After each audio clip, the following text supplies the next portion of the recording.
Kami menceritakan kepadamu Muhammad kisah yang paling baik dengan mewahyukan Al-Quran ini kepadamu, dan sesungguhnya engkau sebelum itu termasuk orang-orang yang tidak mengetahui.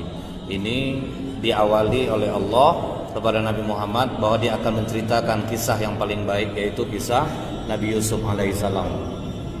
Kita urut dulu ke belakang.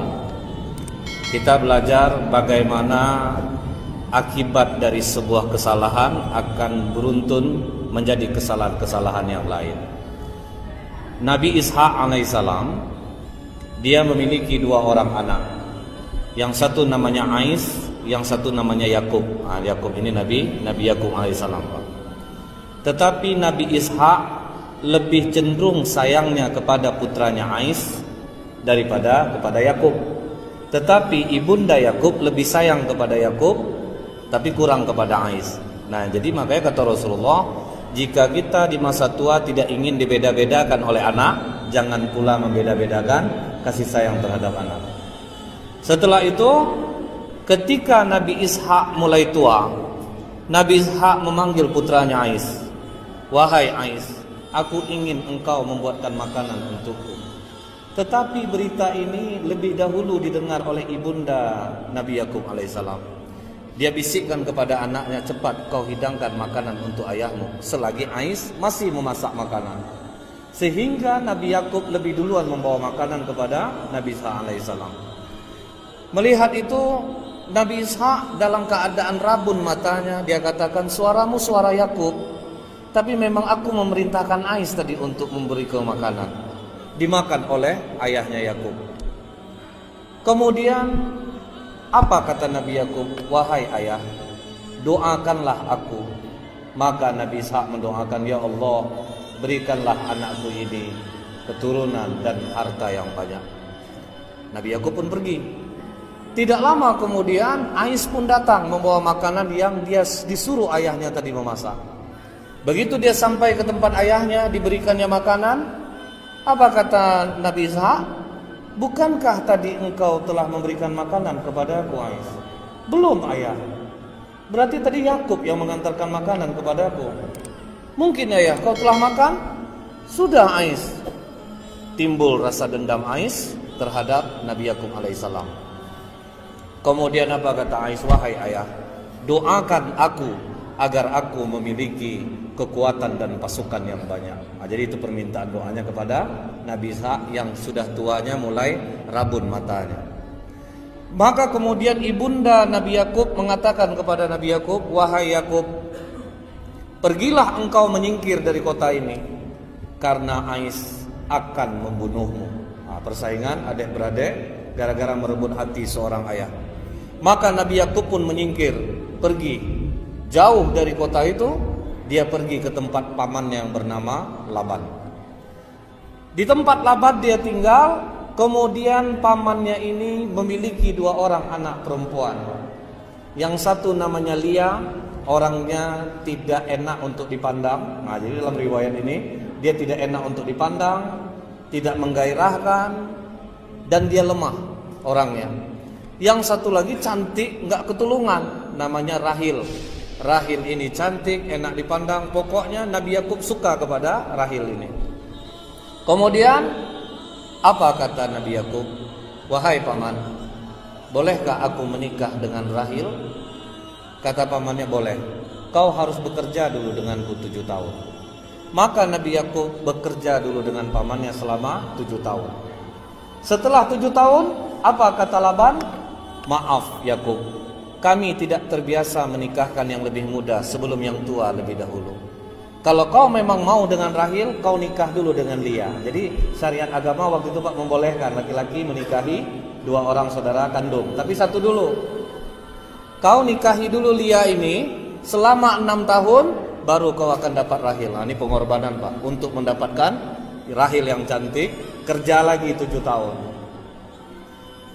Tapi Lia ini walaupun lemah, dia memiliki banyak anak, mudah untuk mengandung. Jadi walaupun dia lemah, tapi mudah untuk mengandung. Tapi sama sekali Nabi Yakub tidak mencintai Lia ini. Tertarik pun dia tidak. Sama sekali dia tidak tertarik dengan Lia. Tapi beranak juga. Terus mengandung dan melahirkan.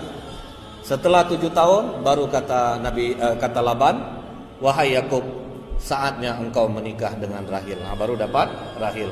Genapkan engkau bekerja denganku 6 tahun lagi. Maka setelah menikah dengan Rahil, Nabi Yakub tetap bekerja dengan pamannya ini, Pak. Cuman sayangnya Rahil walaupun cantik tetapi mandul. Sementara Lia, sekalipun Nabi Yakub tidak cinta kepadanya, tapi dia mudah untuk mengandung. Timbul kecemburuan Rahil. Maka Rahil berikan budaknya kepada Nabi Yakub. Ini budak dariku. Wah, Lia nggak mau kalah juga, Pak. Dia kasihkan juga budaknya. Sampai anak Nabi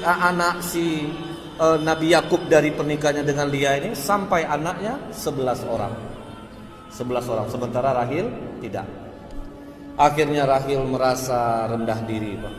Dia berdoa kepada Allah, ya Allah, karuniakanlah aku anak.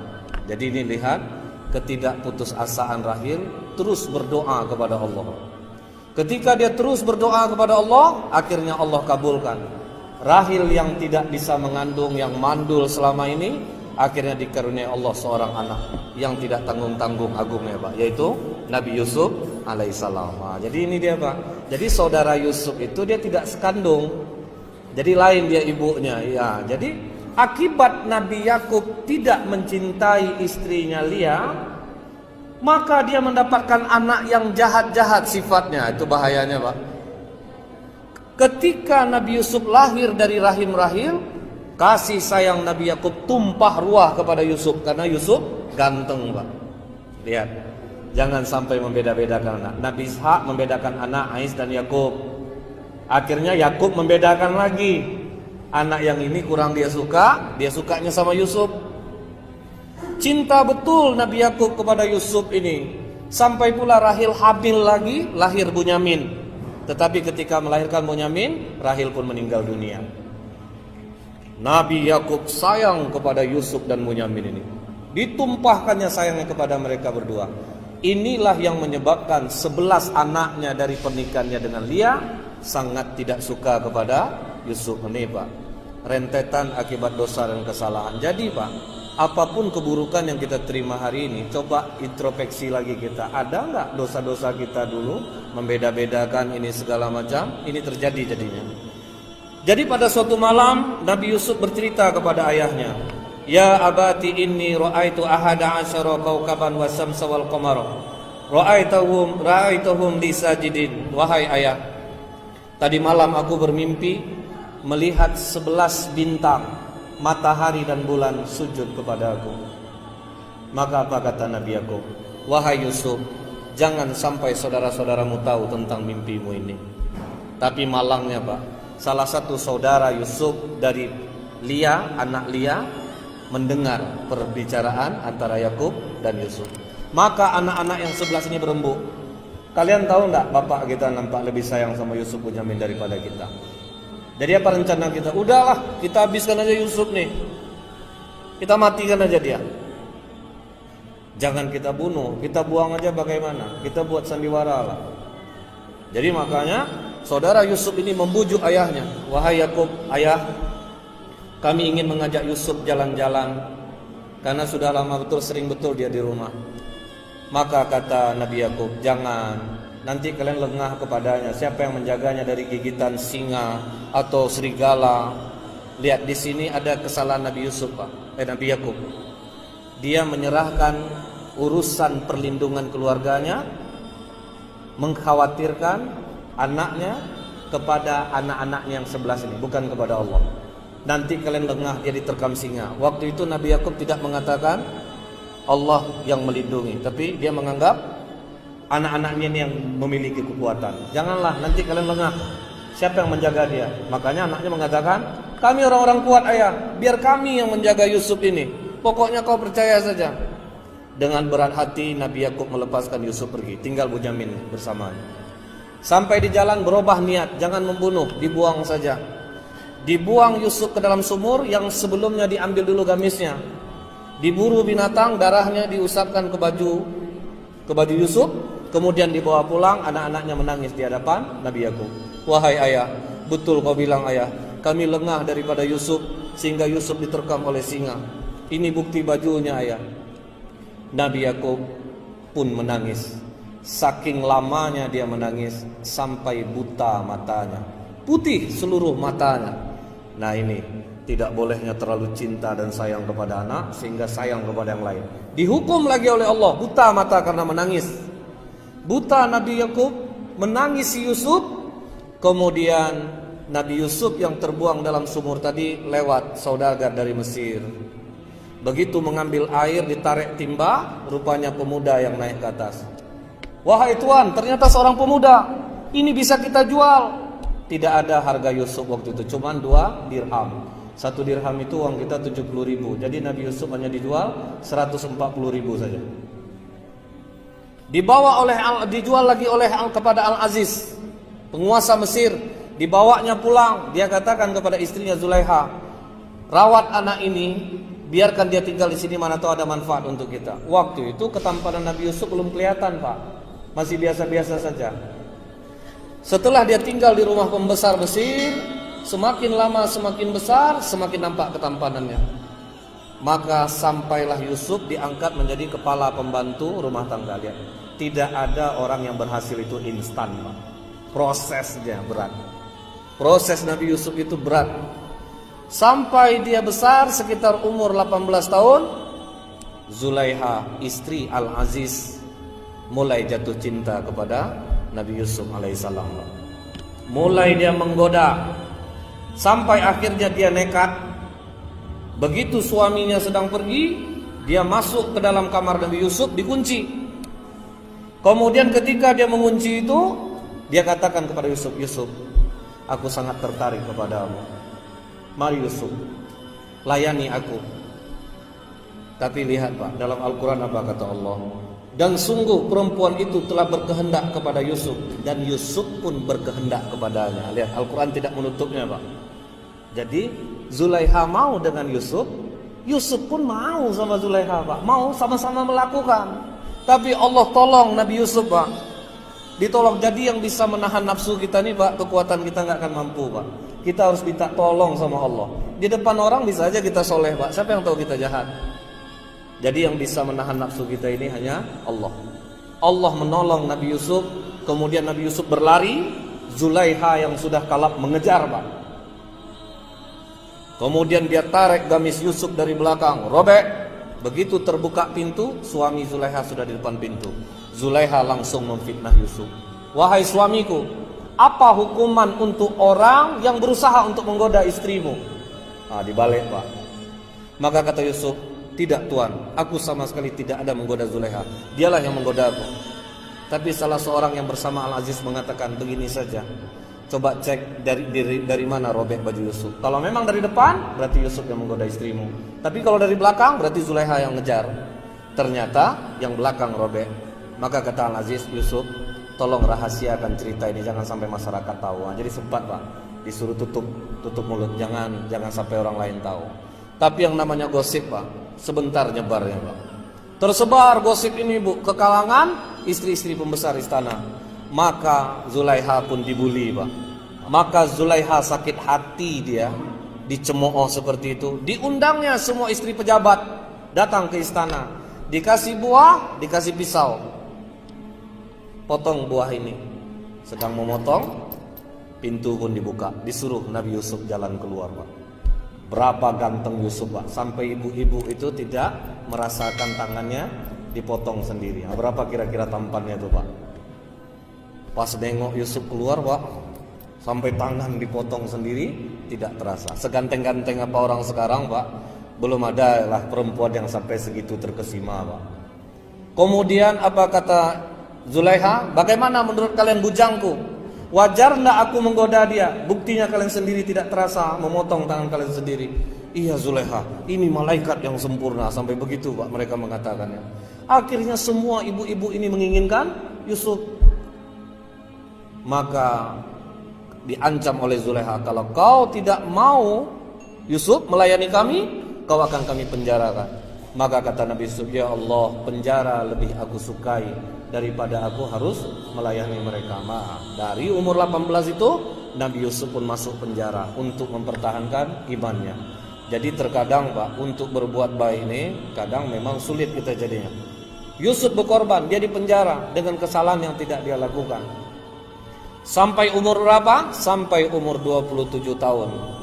Singkat cerita, raja bermimpi. Dia melihat dalam mimpinya 7 ekor sapi kurus memakan 7 ekor sapi gemuk. Kemudian 7 tangkai yang berwarna hijau, 7 tangkai pula yang kering.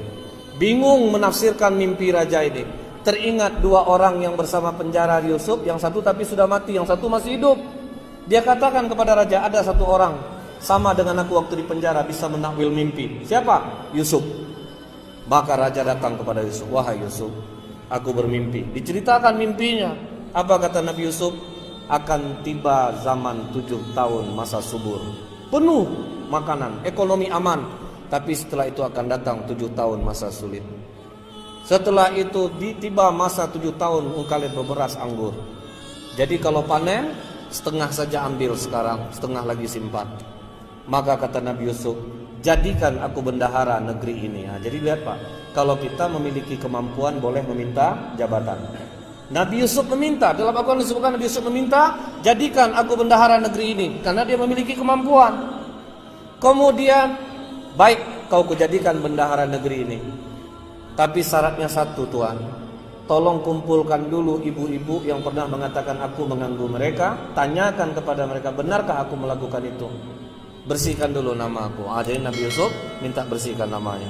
Setelah ditanyakan, mereka ngaku bukan Yusuf yang menggoda kami, kamilah yang berkehendak kepada Yusuf. Maka Nabi Yusuf pun begitu keluar dari penjara, umur sekitar 28-29 tahun, dia memegang negeri Mesir sebagai bendahara Mesir. Setelah itu apa Pak?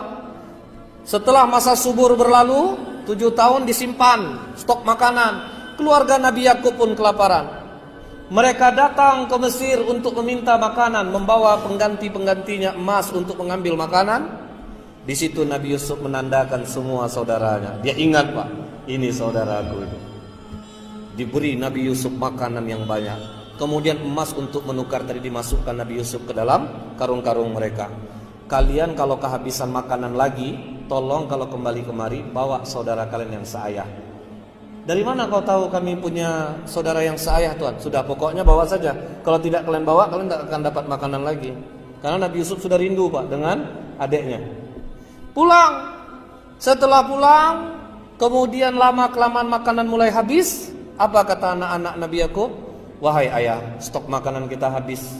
Sementara bendahara Mesir mengatakan kalau kami mau minta makanan lagi, mesti bawa Bunyamin ayah. Dia tahu kita punya adik Bunyamin. Buktinya lihat ayah, emas-emas untuk nukar barang dimasukin lagi kemari. Berarti kami masih bisa nukar lagi nih ayah. Apa kata Nabi Yakub? Tidak. Kalian sudah berkhianat soal Yusuf. Aku tidak mau lagi kehilangan anak aku satu ini. Tolong ayah, nanti kita akan kelaparan. Akhirnya Nabi Yakub ngalah. Apa kata Nabi Yakub? Berjanjilah kalian kepada Allah untuk menjaga Bunyamin. Nah, baru pakai Allah Pak, yang kedua. Jadi Nabi Yakub baru mengatakan berjanjilah kalian kepada Allah bahwa kalian akan menjaga dia apapun yang terjadi. Dibawa Bunyamin ke Mesir. Nabi Yusuf menahan rindunya melihat adiknya datang Pak. Bagaimana cara dia menahan adiknya? Kemudian di antara karung-karung yang sudah diisi makanan, diisinya 1 piala emas di tempat karung adiknya. Disuruh pulang. Begitu di pertengahan jalan dikejar. Tunggu. Kami kehilangan piala dari emas. Siapa di antara kalian yang mengambilnya? Kami tidak ada mengambilnya Tuhan. Kalau kedapatan dalam karung kalian bagaimana? Kami rela menjadi budak. Diperiksa karung-karung itu. Dapatlah di karung Bunyamin. Nah, lihat adik kalian yang mencuri. Ditangkap Bunyamin oleh Nabi Yusuf alaihissalam. Bawa ketakutanlah semua saudara. Kita sudah berjanji dengan ayah untuk mempertahankan Bunyamin. Tapi bagaimana ini? Bunyamin pun ketakutan. Apa kata Yusuf ketika memeluknya? Jangan takut Bunyamin. Aku Yusuf. Wah, di situ senang hati. Bunyamin melepas kerinduan dia dengan saudaranya. Saudara-saudaranya pulang. Begitu pulang menangis. Ayah, betul ayah.